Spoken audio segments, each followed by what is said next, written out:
शहर से बहुत दूर एक छोटा सा गांव था। इस गांव में बहुत सारी बकरियां और गायें रहती थी और आसपास के जंगल में एक ताकतवर शेर का निवास था।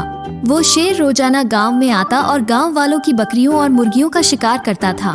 गांव के लोग इस समस्या से बहुत परेशान हो गए थे। आखिरकार गांव वालों ने शेर को पकड़ने का फैसला किया।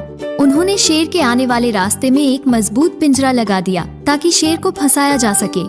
रात का समय था और शेर हमेशा की तरह गांव की ओर बढ़ रहा था, लेकिन अंधेरे में उसे पिंजरा दिखाई नहीं दिया और वो सीधे पिंजरे में जा फंसा।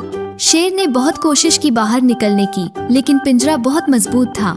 उसने जोर जोर से दहाड़ना शुरू कर दिया, लेकिन उसकी आवाज सुनने वाला वहाँ कोई नहीं था। सुबह हुई और एक ब्राह्मण उस रास्ते से गुजर रहा था। उसने पिंजरे में फंसे शेर को देखा।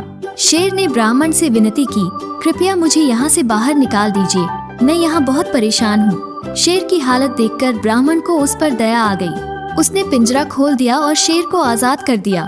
जैसे ही शेर पिंजरे से बाहर निकला, उसने ब्राह्मण पर हमला करने की कोशिश की, लेकिन ब्राह्मण तेजी से भागकर एक पेड़ पर चढ़ गया। शेर पेड़ के नीचे बैठ गया और गुस्से में ब्राह्मण की तरफ घूरने लगा। इस पूरे घटनाक्रम को एक बंदर भी पास के पेड़ से देख रहा था। बंदर ने ब्राह्मण से पूछा, भाई क्या हुआ? ब्राह्मण ने उसे पूरी बात बताई। मैंने इस शेर को पिंजरे से आजाद किया, लेकिन अब यह मुझे ही खाना चाहता है। ये सुनकर बंदर ने थोड़ी चालाकी सोची। उसने शेर से कहा, इतना बड़ा और ताकतवर शेर इस छोटे से पिंजरे में कैसे फंस सकता है? मुझे यकीन नहीं हो रहा। शेर ने गुस्से में जवाब दिया, मैं इस पिंजरे में ही था।